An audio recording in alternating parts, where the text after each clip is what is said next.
na tukaua ndege watatu wale wa jiwe moja, huwa ni mara chache sana. Kwa hiyo kwa hili mimi nimefurahia na nimetia moyo sana, na kwa kweli wewe ni chachu nzuri ya kuanza kwenda kufanya kwa viwango zaidi ya hivi ambavyo tumeanza navyo. Kwa hiyo tunawatia moyo na tunawakaribisha sana katika semina za leo, ziwe mianzo ya kwenda kutekeleza makubwa zaidi ya haya. Amen. Baada ya kusema hayo, ni mshukuru Mungu pia kwa ajili ya wazee wote ambao wako hapa. Mwana mzee Jacob naye bado yupo. Mzee Jacob ubarikiwa sana, pamoja na wazee wengine ambao wametaja. Kimsingi ni kutokea kwa hawa wazee na sisi tunasimama mbele yenu leo. Wametunacha, wametulea, wametufinyanga. Kwa tunasimama mbele yenu kwa sababu ya ujasiri mkubwa waliokuwa nao kutusaidia kufika hapa tulipofika. Kwa hiyo tunatamani kupita nyayo zao hizo, na hivyo tunataka kujifunza kupitia uzoefu ambao wanatusaidia. Kanisa hili ninalipenda kwa sababu moja tu. Ni kanisa pekee ambalo linatuandaa kuurithi uzima wa milele, lakini katika mazingira makubwa muhimu. Jambo la kwanza ni kuhakikisha kwamba tunakuwa sisi wenyewe kiroho. Tunakuwa. Jambo la pili, tunaenda kuwatafuta wale ambao hawajamjua Mungu, tuwalete hapa. Jambo la tatu ni kuhakikisha kwamba wamekuja hapa na waimarika, wanakomaa vizuri kabisa, wanakuwa nao ni sehemu ya safari, alafu mwisho tunapaa pamoja. Bwana Yesu asifiwe. Na hayo makubwa manne ndiyo ambayo idara hizi zilizokaa hapa ninaamini zinayafanya, na kama zinayafanya zina mpango wa kufanya. Ila kwa haya anayosema Pastor Mshiku hapa, anaambia tayari nimeshaanza kufanya. Kwa hiyo tunawapongeza kwa hatua hizi kubwa ambazo zimeweza kufikia kwa ajili ya kusema mnatekeleza tunachokipanga kwa ajili ya wokovu wa maisha yetu sisi, na kwa ajili ya wokovu wa maisha ya watu ambao hawajafika huko. Kwa hiyo kwa namna hiyo hatuwezi kufanya haya yote na kuyafikisha hapo yalipofika kama hatuwezi kupanga. Bwana Yesu asifiwe. Na kwa kukaa hapa naona tayari nimeshaanza kupanga. Maana hata tu timu zilizopangwa za viongozi kwa kila idara naona ni mpango kazi ambao umetimia tayari. Amen. Kwa hiyo imebaki tu kuwasiliana, nani amekuwa mawapi? Yes. Nani hajatimiza wapi? Nani aelekee wapi? Kwa kweli tunawapongeza. Na hii inaniambia ndio maana Mara Conference katika nchi hii inaweka alama. Amen. Maana nimezunguka sehemu kubwa nikiwakuta kwenye idara ya vijana wengi na wakutana ambao tulikuwa nao hapa. Yes. Kwa kweli tunawapongeza. Amen.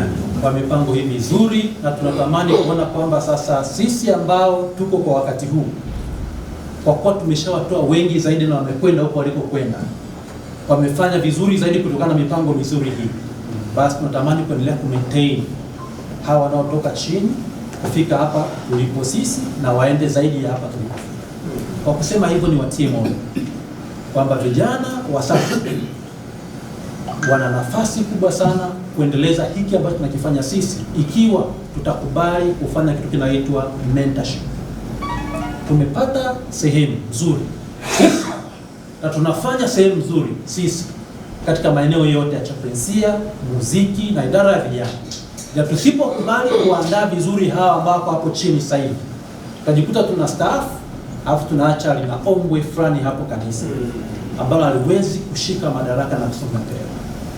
Pastor amesema kwamba mimi ni mwenyekiti wa ASA, lakini nimejifunzia mwenyekiti huo kutoka hapo chini. Nilipofika tu nilikuwa na rafiki yangu anaitwa Jumaine Ali, yuko hapa. Alinipokea kwa kishindo sana pale Mara Sekondari. Yes. Akanikabidhi kwanza uongozi wa waziri msaidizi wa ASA nikiwa form 1. Kwa nasema mbele yenu leo kwamba ni kutokea kwenye malezi haya. Amen. Hata nasema mbele yenu kama waziri wa kwa. Amen. Kwa hiyo sio kitu kidogo tunachokifanya, kina umuhimu mkubwa sana. Kwa hiyo kwenda kwa mwenyekiti wa ASA conference ilikuwa tu ni sehemu ilianzia. Ila idara ya vijana Kamnyonge sitaisahau. Maana imenikuza kwa sehemu. Yes. Na naiheshimu. Amen. wanatuongoza kujua jinsi ya kuongoza mpaka vikao vya mabaraza ya kanisa. Tunaalikwa, tunakaa mle, tunaambiwa tunafanya 1, 2, 3. Kwa naenda kwa mzee wa kanisa, najua kutoka niko form 1. Amen. Naweza nikakalia kocha. Pigeni makofi basi. So idara kwa kweli lazima tuipatie heshima yake, na nimesema hayo kwa sababu hapa ninapofika ni kwa sababu ya hizi. Ndipo tunafika hapa. Na kwa sababu hiyo tuwatie moyo. Kale kaombwe ambako tunafikianza kujitokeza wakati wowote kwa kuto kuandaa hawa waliopata chini kujipenda kazima. Na nimeona kabisa sasa kutoa tayari. Kwani nimeona kuna walezi wa kutasa, wa asa, wa idara, wote kazioni kushauri na kufanya namna ambavyo itawezekana kwa kusimamia pamoja. Kwa tuwatie moyo kwamba hamjachagua kitu kidogo, mmechagua kitu kikubwa cha kulifanya kanisa la Mungu la sasa lisimame katika misingi yake yote ambayo mwenyekiti atakuja kuisimamia hapa na kuisema katika viwango vyake ili tuweze kufikia malengo yaliyokusudiwa. Lakini tukubaliane pia kwamba ni vijana hawa ambao tuko nao kanisani ambao tusipowashirikisha kwenye kazi hii ya utume ambao mpango wake Pastor Nuraya ametuambia hapa, tusipowashirikisha hapa tuna hatari kubwa mno. Maana gap linalojitokeza kati ya vijana na watu wazima sasa hivi ni kubwa. Lakini sehemu pekee unaweza kupata watu kiurahisi ni kwenye idara hizi. Kwenye kwaya utapata kiurahisi. Kwa vijana utapata kiurahisi. Wanafunzi ambao ni chaplainsia hao na magerezani na hospitali hao wako tayari. Hatuna sababu ya kwenda kuwatafuta na kuliko kwenye mkutano waje ili tukutane nao na kuwahubiri. Wanaasa wao ni vipindi tayari serikali ishatupangia. Kuna vipindi vya dini viko hapo tayari. Ni kazi yetu kwenda kutoa huduma. Kwa tuna wajibu tu mzuri wa kufanya ambao Mungu ametukabidhi, na tayari tuna watu ambao wako tayari hapo katikati. Tukijipanga vizuri kama tulivyoanza mipango hii, ninaamini tumepanga kubatiza wangapi kila mwezi kwa kila kanisa? 8. Wa 8 tu. Mimi naona zaidi ya mamia. Amen. Amen. Na tukishafanya hivyo, wakiimarika vizuri kuanzia huko kwenye idara za vijana, wanafunzi wanaasa hao, tukaenda kwenye kwaya, tukaenda huko magerezani, tunaamini tutakuwa tumeufikia ulimwengu kwa haraka sana. Amen. Kwa tuwatie moyo kwamba kwa kuwa tumechagua fungu nzuri, tuwatie moyo kusonga mbele. Amen. Jambo la mwisho ambalo natamani niseme katikati yenu ni namna ambavyo tupasavyo kutoa taarifa. Haina maana kubwa sana kama tutakubali kutumia muda wetu mzuri kuja hapa, alafu tukatekeleza vizuri, alafu mwisho tukaishia hivyo tunavyoishia bila kutoa taarifa ya kazi. Na napenda tu mwisho wa mambo yote unapokaribia, kila mwanadamu ana wajibu kutoa taarifa kila jambo alilofanya. Sasa huwezi kutoa taarifa kama huwezi kuwa mpangaji mzuri. Huwezi kutoa taarifa kama huwezi kuwa mtekelezaji mzuri. Huwezi kutoa taarifa pia kama hauna kitu cha kutolea taarifa. Lazima utekeleze yale ambayo umejipanga kuyafanya ili kwamba taarifa itoke njema. Na kwa kusema hayo, kanisa katika idara yetu ya hazina pamoja na uwakili tumekuja na mkakati pia mzuri wa kuwapatieni mfumo mzuri kwa ajili ya matoleo, ambako kwenye matoleo huko ndiko ambako tunapima pia ukomavu wa watu wa kiroho kwamba wamesimamaje. Najua mkurugenzi idara ya mawasiliano amefanya sehemu yake vizuri kwa kwamba kila sehemu mfumo ule umefika. Niwakumbushe kwa kuwa vijana wale ni vijana wa .com na sisi ni watu wa .com mpaka sasa, na kwa kweli Mungu atupeleka huko. Naomba tusikubali kubaki nyuma, kuto kutumia mifumo. Nimeona mmeanza kutengeneza mpaka database ya idara. Naomba kwa namna ya pekee embrace mifumo hii, tusaidie kufanya kazi kwa viwango vilivyokusudiwa. Ni rahisi kutoa taarifa kama unakuwa na mfumo unaokusaidia kukusanya data. Ni rahisi sana. Na tunaamua kuwarahisishia kazi wazini wa makanisa pamoja na wakuu wa wakili na wengineo. Sasa ninyi wengine humu katikati yenu ni sehemu ya hiyo sehemu. Sasa tumieni fursa ya mawasiliano mnayotumia, tumieni fursa ya mifumo, tumieni fursa ya utandawazi na teknolojia kuifanya kazi yenu iwe nyepesi. Kuna saa inakuja mtakaa hivi katika vikao hivi. Mtakaa huko kuliko mnakuwa na kikao chenu kama hiki na semina hii nzuri, huko unafanya shughuli zako, unaja kutumia nauli hata ya kuja hapa. Kwa hiyo tutumie nafasi hii vizuri kutumia mifumo, teknolojia itusaidie kufanya kazi kwa viwango vilivyokusudiwa. Na kwa kusema hivyo, sisi tumeamka nayo kwa njia ya matoleo. Twende tukahimize huko tuliko, tuwahimize watu kurudisha Mungu kwa uaminifu, lakini tutumie mfumo kama sehemu yetu ya kuongeza uwazi, lakini kuongeza utoaji wa taarifa kwa wakati, na kila mmoja ajue kwa nini hajafanya kwa wakati gani, itusaidie kuifanya kazi kwa kazi ya Mungu. Baada ya kusema haya, namshukuru Mungu sana kwa ajili ya kiongozi wetu wa kazi, mchungaji na mwalimu, askofu wetu kwa jimbo Joseph John Matongo, ambaye mkutano huu kimsingi ulipaswa yeye ahutubie mwanzo mpaka mwisho, ila na sisi tumepata fursa ya kusema tunayosema, lakini nao mengi ya kusema na sisi, na kwa kuwa wengi tunamfahamu kwa nafasi hii, hata kama hatumfahamu basi haposimama hapa atasema na tutamfahamu kwa undani zaidi. Mchungaji, karibu sana. Bwana akubariki. Wangapi mkaribisha pasta na kusema na sisi. Bwana akubariki sana. Askofu, karibu sana. Wapendwa wafanyakazi wetu wa conference na Lamek, wapendwa associate treasurer, wapendwa wakurugenzi wote ambao mko hapa siku hii ya leo, wachungaji wetu kama walezi, wapendwa viongozi wote wa idara tajwa ambazo zimetajwa hapa, nichukue nafasi hii kuwasalimia kwa salamu mchanganyiko ambazo zote sasa tunazitumia. Mara conference utume wetu nane kwa Yesu. Mara conference utume wetu nane kwa Yesu. Hiyo ya kwanza. Ya pili, One Voice 27 Mission for all. Ya tatu, sauti moja 27 utume kwa wote. Ya mwisho, Mara conference Mungu ndiye nguvu yetu. Mara conference Mungu ndiye nguvu yetu. Pendwa mchungaji Mshitu, nichukue nafasi hii kabla hata sijaendelea, kwanza kumshukuru sana Mwenyezi Mungu kwa ajili yako. Ya, tunamshukuru Mungu kwamba zamu yake ikifika yeye hufanya vioja.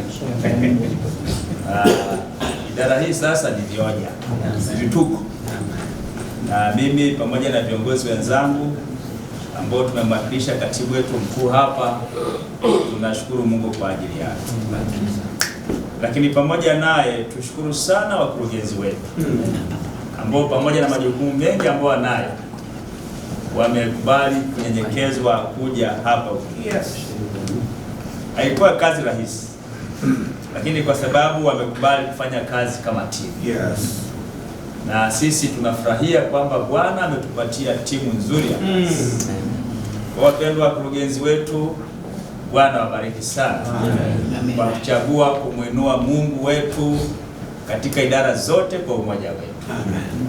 Lakini pia ruhusu nishukuru sana sana wazini wetu ambaye ameingia tu jana, hakuwepo kwa takribani sasa juma moja hivi.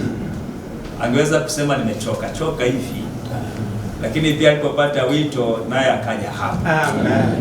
Na ametoa speech moja nzuri sana. Huyu mwenyekiti wa ASA mstaafu. Bwana kubariki sana. Mwenyekiti wa ASA mstaafu. Nisajie shukrani zangu kwa wale ambao umetoka visiwani. Nadhani mmetoka mbali zaidi ya wote. Mmemwona Mkara hapa, ambaye juzi atukaribisha sana kwenye eneo lake. Na wote mliotoka kule Ukara, mliotoka kule Nasio, kwa maana Ukerewe yote, poleni na safari na karibu sana ofisini. Amen. Tuone ambao ni mara ya kwanza kufika hapa conference kwa ujumla wenu ni ofisi zetu. Kwa mara ya kwanza kufika, tumefurahi. Kumbe tuna wajumbe wa kupeleka habari njema huko kwamba tunaendelea vizuri. Nimefurahi sana kwamba viongozi ambao tumewapendekeza wanaleta ladha ya aina yake. Maana ni mchanganyiko wa aina yake, kiumri lakini pia kitaaluma. Na ukiwa na mchanganyiko huo wa kitaaluma na umri, lazima idara itapiga hatua mbele. Kwa hiyo nishukuru sana daktari, nakushukuru sana. Nimefurahi mnyenyekezo kuja hapa, majukumu mengi ambayo nayo nimefurahi kwa kweli. Asante kuacha majukumu yako na ukaja. Walimu ambao mko hapa, mmeacha shughuli zenu na mmefika hapa, asanteni kwa kuja. Madaktari mlioko hapa na kila taaluma mlioko hapa na shughuli zenu mmeacha, wafanya biashara mmeacha, mmekuja hapa. Ni unyenyekevu kwa aina ya juu sana. Kwa kweli mmetugusa mioyo sana, na jisikieni mko nyumbani. Jisikieni mko nyumbani. Nishukuru maelekezo ambayo wakurugenzi wote wameyatoa. Ni kama wamesema kila ambacho ningesema. Kila aliyesimama, hata kabla sijaja nilikuwa nategea sikio kwa mbali. Nilikuwa nasikia maelekezo yote ambayo alikuwa anasajili kwenu, ni kama ningeasema mimi. Sasa niombe yote ambao wameyasema, endeni mkayafanyie kazi.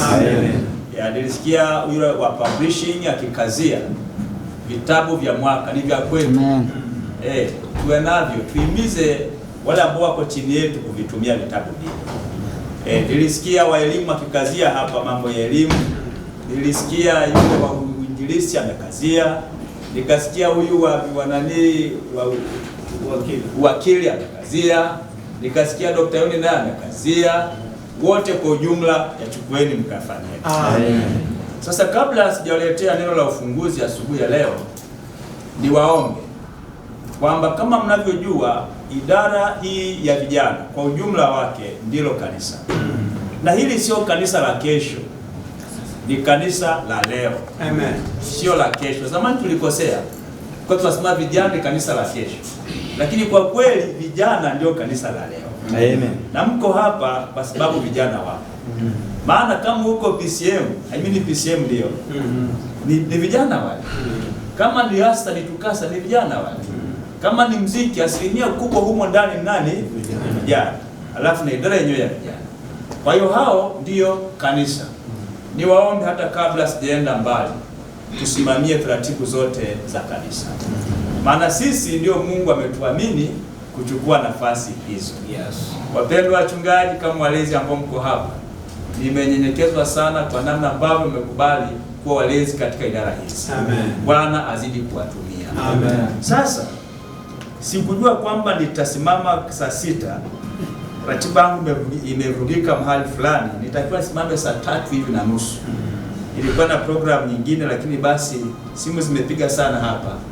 Lakini basi ndio mpango wa Mungu.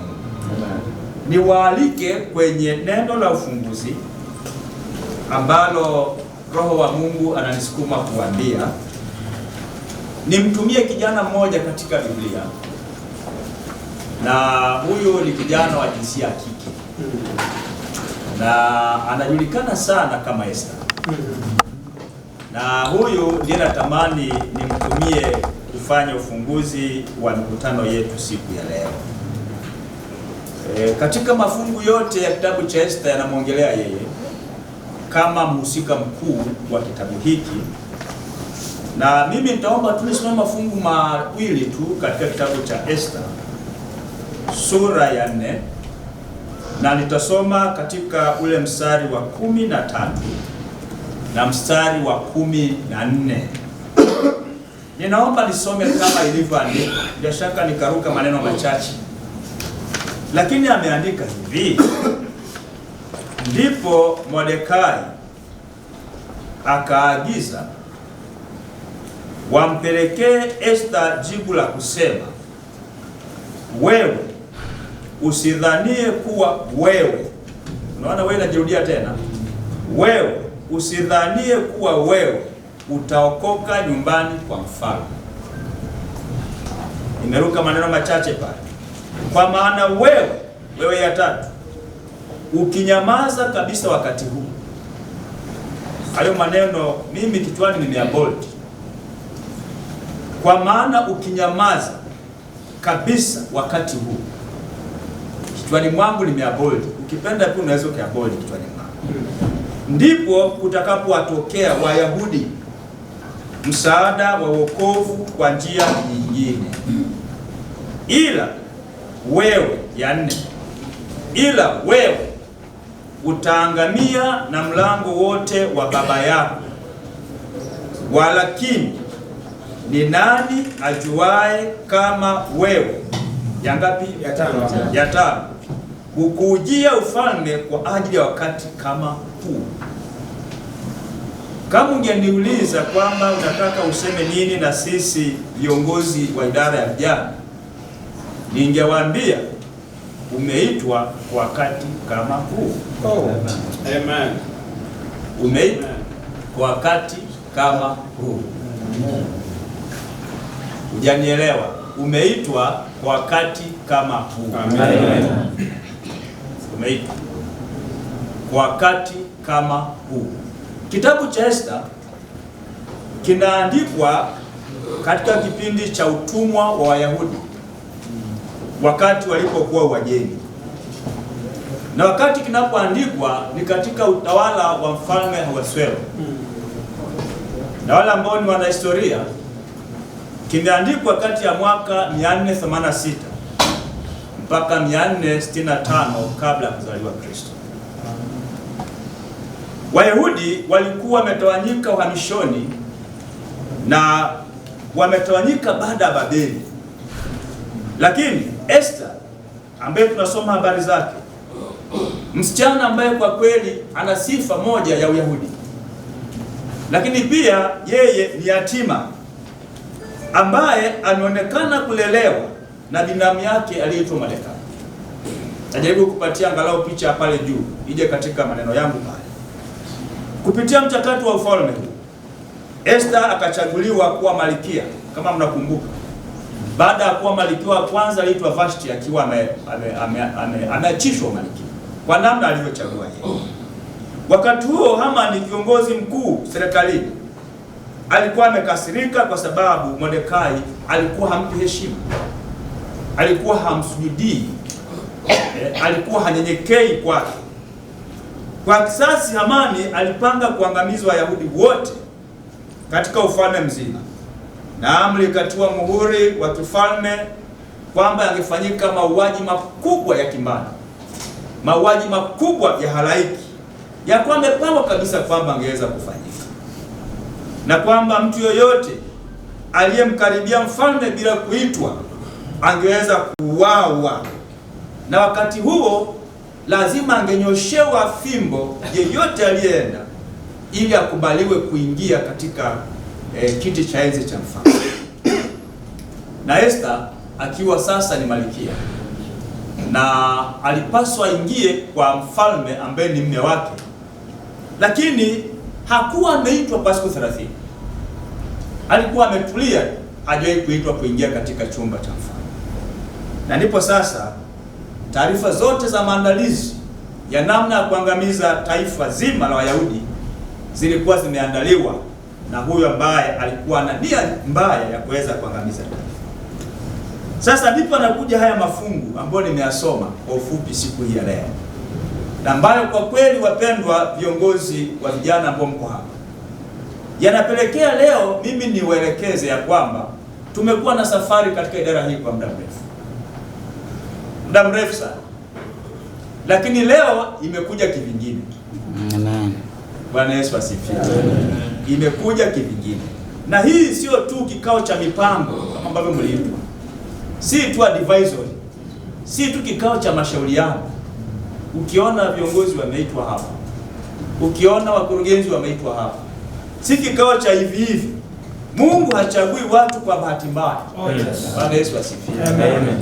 Na hata wewe hajakuchagua kwa bahati mbaya. Kila mmoja wenu katika nafasi yake, mliochaguliwa kama viongozi wa kipande cha vyama vya vijana, mliochaguliwa katika upande wa muziki, mliochaguliwa katika chaplaincy, mliochaguliwa katika PCM, wote kama mlivyoitwa, mumeitwa kwa wakati kama huu. Amen. Mumeitwa kwa wakati kama huu. Amen. Wakati ambao Esta hakujipeleka wala hakuwahi kuanza kuwa malkia. Ninajaribiwa kulifikiri kwamba hata ninyi hamkuanza kuwa viongozi, ila saa ilipofika mmeitwa kwa wakati kama. Amen. Nilifurahia waliotangulia walisema kwamba tuna washiriki zaidi ya 100,000 na ngapi? 27. Lakini kati ya hawa umeitwa wewe kwa wakati kama huu. wengine mmeitwa kusimamia vioni, wengine katika mashule, wengine mmeitwa kusimamia vijana katika upana wa kanisa, lakini wote kwa wakati kama huu. Wapendwa viongozi, Esther hakuchagua kuwa malkia kwa ajenda yake binafsi, bali Mungu alimweka pale kwa kusudi maalum, kama vile ambavyo wewe ukuchaguliwa na mshitu. Yaani Mungu amekuweka hapo kwa kusudi maalum. Amen. Haukujiweka. Yaani nikwambie ukweli, haukuwa na sifa za kuwa hapo ulipo. Hata mimi nayeongea sikuwa na hizo sifa. Ila kwa wakati kama huu Mungu ameruhusu kila mtu yupo hapo. Amen. Na anakusudi. Kwa nini amekuweka kwa wakati kama huu hapo ulipo? Na hilo kusudi sasa ndio tuanze kulitafuta kwamba kwa nini Mungu kwa wakati kama huu wa 2026 tuweko hapo katika kanisa. Kwa nini Mungu atuweke hapo? Wapendwa, uongozi wa vijana si heshima. Si heshima. Yaani ulipoitwa si kwa umeitwa ili upewe heshima. La. Wala ukiitwa kuwa mchungaji kama mimi si heshima. Hapana. Si heshima. Tumeitwa kwa majukumu. Amen. Hata Malkia Esther hakwenda pale kwa sababu ya heshima. Ameenda akiwa anajitambua kwamba hakwenda kwa heshima pale, ameenda kwa heshima. Na ndio maana kwa sababu alitambua kwamba hakwenda kwa sababu tu ya heshima, ameenda kwa sababu ya kazi ya wito mkuu, hakuwa tayari kujisalimisha kwa mambo ya ovyo ovyo. Alikuwa tayari kujisalimisha kwa mambo ya msingi. Ndio maana mafungu haya mawili ambayo nimesoma yanamujia kwamba kumbuka, haukwenda hapo hivi hivi. Mungu amekusudia uwe hapo ikulu. Mfalme alikuwa na ajenda ya kukuoa, isipokuwa Mungu alipelekea ije hiyo ajenda. Amen. Na kwa wakati kama huu uko hapo maana Mungu ameruhusu uwe hapo. Kuna wengine labda hata msingepata zile pini ambazo mnazo. Lakini kwa kuwa Mungu anakusudi, anakuelewa mpaka hesabu za nywele yako, alijua kwa wakati kama huu ataruhusu. Amen. Utaipata ile pili. Na utakuwa katika kile kinafasi ambacho Mungu amekupatia. Amen. Kwa hiyo wapendwa ambao mko hapa siku hii ya leo, viongozi wa chaplaincy ambao Mungu amewaita, si kwamba mnaenda kufanya tu shauri katika vitengo ambavyo Mungu amewapatia, lakini waombe kwamba muombe Mungu akusaidie uelewe kwa wakati kama huu ajenda yake ni ipi. Amen. Ukiitwa kuwa mlezi, muombe Mungu akusaidie kwa wakati kama huu umeitwa kuhudumia vijana, ajenda yake ni ipi. Ukiitwa kuwa katika upande wa mambo ya muziki, muombe Mungu akusaidie kwa wakati kama huu Mungu anataka ufanye ajenda ipi. Utapata muda utasoma kitabu cha Timotheo wa kwanza sura ya 4 mstari wa 12 ambapo inatukumbusha kwamba wale ambao umeitwa kuwasimamia wanapaswa kuwa vielelezo. Kwa hiyo yule ambaye ameitwa sasa wakati kama huu, kumbe anapaswa wafanye walioitwa kuwa vielelezo. Maana sisi tunaongoza kwa mifano iliyo hai. Kwa mwonekano wetu, kwa tabia zetu, kwa maneno yetu, kwa mwonekano wetu tunaongoza, tunakuwa vielelezo wale ambao tumeitwa kwa wakati kama huu kuweza kuhudumia. Sasa ujiulize, kwa unapokuwa umeitwa kwa wakati kama huu, je, unaongoza kwa mfano au unaongoza tu bora liende? Maana wito wetu wapendwa viongozi, kama mlivyokuja hapa, ni matamanio yetu kwamba tuwe viongozi bora. Amen. Kwa wakati kama huu tumwombe Mungu atusaidie ajenda ya kuwa viongozi bora iwe ajenda ya kila mmoja. Na naomba niwatie moyo siku ya leo, uongozi ambao tunautaka ni uongozi wenye maono na umoja. Amen. Wenye maono na nini? Na umoja. Uongozi ambao utazingatia karama tofauti za watu unaoongoza. Uongozi usiobinya karama za watu na kuziibua. Uongozi unaopalilia karama na kuziibua. Amen. Maana ukweli ni kwamba tuna vijana wenye karama nyingi, ila zinauawa, zinafukiwa, hazitokezi. Lazima tufike mahali tujue wakati kama huu kanisa ni la vijana. Amen. Ni la kwao. Amen. Lazima wapaliliwe, waandaliwe, walipende kanisa lao. Amen. Alafu wewe vijana watakao lisimamia kanisa mpaka anapokuja Yesu mara ya pili. Kwa wakati kama huu. Kwa hiyo natamani kuona ninyi mnaondoka mkiwa na njozi, mkiwa na maono, mkiwa na mikakati, mkiwa na mipango, lakini mkiwa na wivu. Yaani huyu West ambaye tunamtaja habari zake, alitoka nyumbani kwao kwa mjomba wake, kwa binamu yake, alikuwa na wivu na taifa lake. Hakuuza utambulisho wake. Amen. Alienda nao na aliutetea huko. Amen. Akasimama imara siku zote. Kwa hiyo mmoja wenu, wapendwa viongozi, ndio nguvu ya huduma yenu. Amen. Hamwezi mkafanikiwa kama hamtakuwa na umoja. Na ndio maana tumekuja na kauli mbiu, kufungamanishwa katika utume. Ila ndio kufungamanishwa ndio itapelekea utume wewe mwepesi. Ila kama hatuwezi tukafungamanishwa katika pamoja, utume unakuwa ni mgumu. Kwa hiyo tunatamani kuona viongozi ambao wanafungamanishwa ili utume uweze kuwa mwepesi. Amen. Viongozi ambao watajikita katika neno. Maana hauwezi ukaongoza watu wakati wewe hujajikita katika neno. Kwa hiyo umoja wenu ndio nguvu ya huduma yenu. Na ngoja niwaambie ndugu zangu, Shetani haogopi idara moja. Haogopi muziki, haogopi vijana, haogopi chaplainsia, na haogopi hata mimi nikisimama. Ndio haliogopi. Lakini linaogopa tunapofanya kwa umoja. Amen. Amen. Hilo lipumbavu linakaa pembeni. Mali kitafuta mwanya wa kutugawa hauonekani. Linaogopa. Ndio maana waambie wapendwa ya kwamba lazima tuungane kwa maombi. Amen. Lazima tuungane kwa maombi. Amen. Mwe na siku mnazoomba, vitengo mlivyopewa, mwe na kaumoja kakutafuta nguvu ya pamoja ya maombi. Mwe na mkakati wa kujikita katika neno, na muelekeze hao vijana wetu kujikita katika neno. Mitandao ya jamii imewateka sana. Tunahitaji viongozi ambao mtawarejesha katika mapito ya zamani. Na hao si wengine ni ninyi ambao Bwana amewaleta hapa siku ya leo. Kitabu cha Wakolosai 3 mstari wa 23. Biblia inasema kwamba lolote ufanyalo lifanye kwa moyo kama kwa nani? Kwa Bwana. Kwa hiyo ndugu zangu viongozi, yoyote ambayo mtaenda kufanya, hamkuitwa na mtu. Ni kweli majina yalipendekezwa na yakaletwa katika kamati kuu ya conference. Mengine hata tukufahamu sura zenu. Lakini Mungu aliwafahamu toka katika matumba mama zenu. Saa ilipofika akawainua. Kwa hiyo hamkuitwa na sisi, ni yeye aliyewajua. Lolote mnaenda kufanya, fanya kwa moyo. Maana kuna aliyewaita, si mkurugenzi wa vijana. Jitoeni kwa ajili ya kuokoa vijana ambao Mungu amewapatia kwa. Ni kweli niwaambie, mtakutana changamoto. Zipo tu. Maana tuko duniani.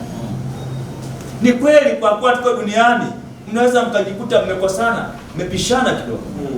Ni kawaida, maana tuko duniani. Tupo duniani, hatujafika mbinguni. Kuna kuitarafiana kimawazo na kiutendaji wakati fulani. Ni kweli wakati fulani mtachoka. Maana wengine mna kanda kubwa. Mnatembea, hamna hata vyombo vya usafiri. Ni kweli, lakini naomba niwaambie, ni kweli yanapokuwa yanatokea haya, viongozi wa kweli si wale wanaotafuta sifa. Si wale wanaotafuta nini? Sifa. Rudia hiyo. Viongozi wa kweli si wale wanaotafuta sifa. Amen. Bali ni wale wanaotafuta wokovu kwa wanaowaongoza. Amen. Na hilo ndio naomba niwaelekeze katika siku ya leo. Wengi katika idara hii ya vijana tunatafuta sifa. Tukishavaa ile mapini, manishani, magwanda yetu, hatushikiki. Niwaelekeze. Ukitaka uweze kuwa kiongozi unayefanikiwa, acha Mungu akusifu kwamba kazi yako ni njema. Acha unaowaongoza wakuinue kwamba tuna kiongozi bora. Acha unachokifanya kikutangaze kwamba unafanya vizuri. Itakuwa ina maana sana. Na ndivyo alivyofanya huyu binti Esther. Naomba niwaambie viongozi wenzangu, wakati ni sasa. Wakati ni leo. Amen. Wakati ni leo. Amen. ni leo. Ni kweli tunaishi katika kipindi ambacho ni kigumu. Tunaishi katika kizazi chenye shinikizo kubwa la maadili yaliyoporomoka, lakini wakati ni sasa. Na nawasaidie katika maadili yanayoporomoka. Ni sasa sisi Mungu aweze kutusaidia. Kuna changamoto za teknolojia kweli ni nyingi. Kwa wale ambao tunaongoza ndio wanaguswa sana. Lakini wakati ni sasa. Ametuinua Mungu tuweze kuwasaidia. Kuna migogoro mingi sasa hivi. Lakini wakati ni sasa. Kuna mafundisho potofu. Kuna watu wanapinga mpaka utatu. Bila shaka hata mkoa huu. Kuna watu wanatangaza ujua Yesu mwaka gani? 31. Mwaka gani? 31. Wakati ni sasa, tuambie sivyo. Tuwarejeshe katika msingi, wakati ni sasa. Na nani awasaidie? Ni ninyi ambao Bwana amewaita hapa. Maana wakati ni huu ambao amewaita kufanya yote. Kwa hiyo niwatie moyo, wakati hali za kiroho zinashuka kwa watu wanatafuta kujielimisha kinyume na mapenzi ya Mungu. Wakati ni sasa, ninyi muondoke mkasimamie utaratibu wa kanisa la Mungu. Amen. Kama Esther, mmewekwa hapa kwa wakati kama huu. Msione majukumu mlio nayo ni madogo. Bwana Yesu asifiwe. Amen. Hata Esther hakuona majukumu ya kuwa malkia ni madogo. Alichukua kwa upana wake. Akaona nafasi ile kubwa na akaibeba agenda ile. Maana alijitambua huenda kupitia huduma yako kiongozi ulioko hapa, kijana mmoja ataepuka kuanguka katika majaribu. Amen. Nenda msaidie.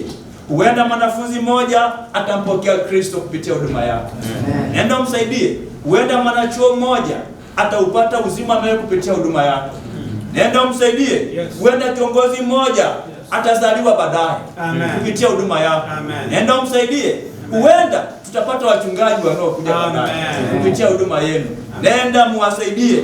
Wakati ni sasa kuinua idara juu. Amen. Ni sasa. Amen. Yaani natakiwa idara hii katika nchi hii iwe kileleni. Amen. Iwe kileleni. Amen. Katika kila nyanja. Amen. Wanapotafuta wataalamu wa kila nishani wapatikane katika wakati ni sasa. Wanapotafuta kwaya bora zipatikane katika conference. Wakati ni sasa. Wanapotafuta vijana katika vyuo vyetu na mashule wazuri wapatikane hapa. Amen. Wakati ni sasa. Amen. Ni sasa ndugu zangu. Kwa hiyo kila kijana anapaswa atiwe moyo. Watiwe moyo kuwa na kazi ya maisha. Amen. Vijana wetu wengi wafanye kazi. Kwa hiyo mnapokuwa hapa, nendeni mwaive katika kazi. Waelekeze kufanya kazi. Waelekeze kujituma, waelekeze kuwa waaminifu katika matoleo ya zaka na sadaka. Yes. Maana hapo ndipo tunajenga kanisa la leo. Wakati ni sasa. Kila kijana aelekezwe kuleta roho kwa Yesu.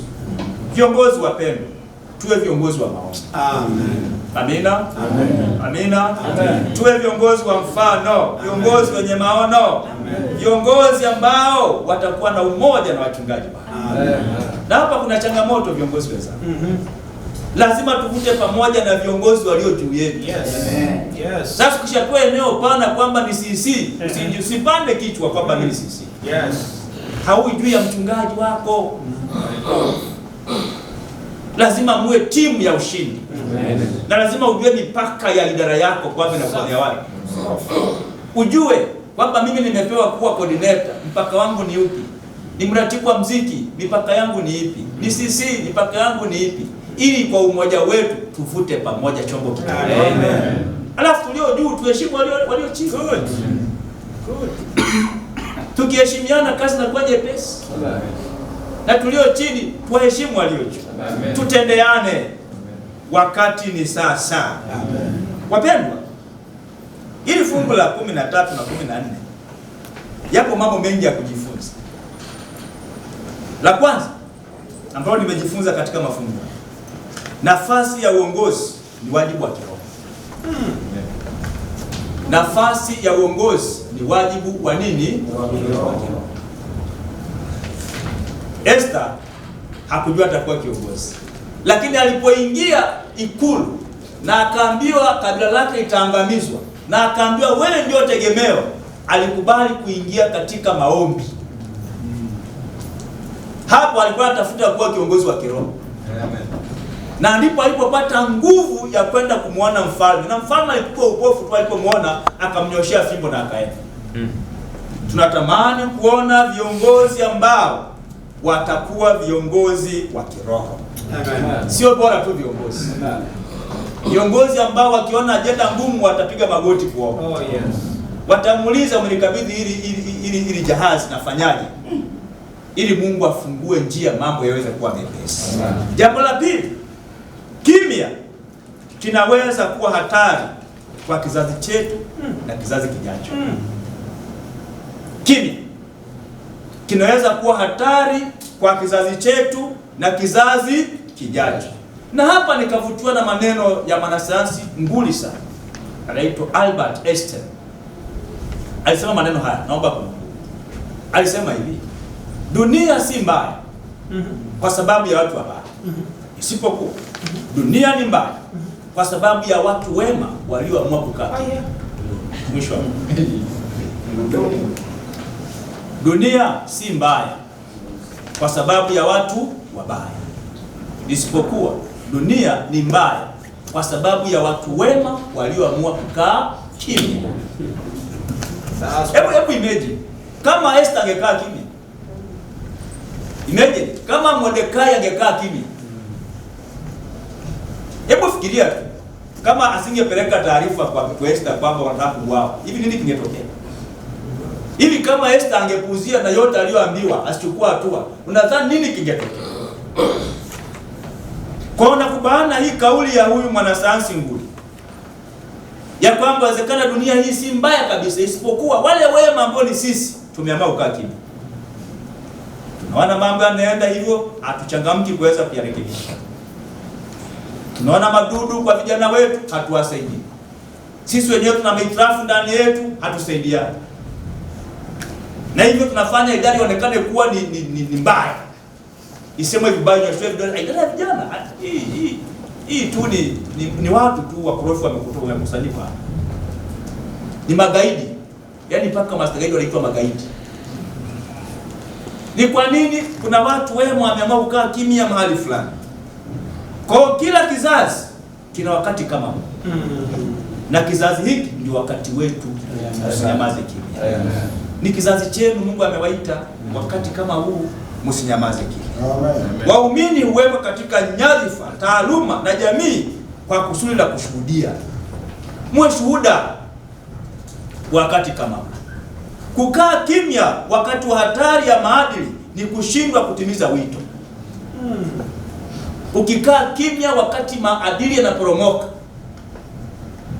ndoa za jinsia moja zinasambaa, watoto wanazidi tu kujifunza mambo ya udaku tu hapo, na umekaa kimya. Midundo tu inapigwa tu, watoto wanaserebuka tu, mimbarani, umekaa kimya. Wakati kama huu kutakuwa na hatari. Yaweza kukaa kimya wakati hatari ya mahali inaonekana ni kushindwa kutimiza wito ambao tumeitiwa. Kwa hiyo kimya unaweza kuwa usaliti wa dhamiri. Ukimya unaweza kuwa usaliti wa nini? Wa dhamiri. Msikae kimya wapendwa viongozi. Msikae kimya wapendwa viongozi. Amen. Mungu alimweka Esther katika ufalme kwa kusudi la kuokoa watu wake. Amekuweka uokoe vijana. Amekuweka uokoe kwaya. Amekuweka uokoe tukasa, uokoe asa. Amekuweka usimame imara kutetea mipango ambayo imewekwa na idara hii. Tetea kabisa mpaka mwisho. Katika nyakati za hatari, wale walio na nuru wanawajibika kusimama kwa ujasiri. Amen. Nenda msimame kwa ujasiri. Esther alisimama kwa ujasiri. Alivunja taratibu zote kwa ujasiri. Mordekai kwa ujasiri. Lakini wapendwa, jambo la tatu ambalo najifunza katika mafungu haya, Mungu ameweka vijana kwa wakati huu wa kiunabii ili wamalize kazi. Amen. Kama Esther alipopelekwa pale kuwa sehemu ya wokovu kwa Wayahudi, vijana wetu katika kizazi hiki wamewekwa kiunabii wamalize kazi. Amen. Nini waelekeze kwamba wapo kumaliza kazi. Jambo la 4, tunaweza kupoteza nafasi ya baraka kama hatutasimama imara. Kama Esther asingekubali kuwa sehemu ya kuokoa Yahudi, angepoteza baraka zote. Na sisi tusipokubali kusimama imara, kutetea kanisa, kutetea idara, kutetea vijana, tutalipoteza kabisa kizazi kinachokuja. Lakini jambo la mwisho, ujasiri wa imani ni lazima. Viongozi, ujasiri wa imani ni lazima. Niwatie moyo, swali la Mordekai liweze kuwa swali leo. Maana alimwambia, je, huenda umewekwa katika uongozi kwa wakati kama huu? Amen. Alimwambia Esther, uko hapo kama malikia kwa wakati kama huu. Liwe swali lako mchana wa leo, kwamba Mungu amekuweka hapo kwa wakati kama huu, ili ufanye kitu kwa ajili yake. Amen. Na kutia moyo, usijaze nafasi. Amen. Nenda usimamie kila ambacho Bwana amekuweka kwa wakati kama huu. Amen. Mungu hajakosea kuruhusu uweze kuwa hapo. Kama jibu lako utakuwa kama Esther alivyokubali, usikae kimya. Amen. Maana ukikaa kimya, mambo yataharibika. Tuwe viongozi wa maombi, viongozi mfano, viongozi majasiri, viongozi ambao tukionekana Yesu aonekane katika maisha yetu. Viongozi wenye umoja, viongozi wenye upendo, viongozi ambao wataua kiburi ndani yao, viongozi ambao watakuwa na maono na njozi kwa ajili ya kazi yao. Ili siku moja tuisikie sauti ikisema, vema mtumwa mwema na mwaminifu. Ningekuombi langu siku ya leo kwamba siku moja kwa uongozi bora mtakaoenda nao, isikike sauti hii, vema mtumwa mwema na mwaminifu. Bwana awabariki. Na wasaidie kwa wakati kama huu kusimamia idara ya vijana. Kwa wakati kama huu kutoshusha silaha chini mpaka kimeeleweka. Simameni imara, Mungu yuko upande wetu. Na hata hivyo mfanye kuwa nguvu yenu. Tunayaweza yote katika yeye atutiaye nguvu. Bwana awabariki katika jina la Yesu. Amina. Kwa maneno hayo ninatangaza rasmi ya kwamba kikao chetu hiki kimefunguliwa rasmi kwa jina la Baba, Mwana na Roho Mtakatifu. Amina. Bwana awabariki. Amen. Tusimame.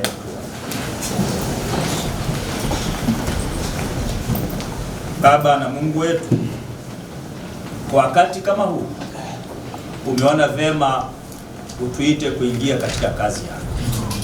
Tumegundua si kwamba sisi ni bora zaidi ya wengine, lakini umetuamini kama wadhambi kuwasaidia wadhambi wenzetu.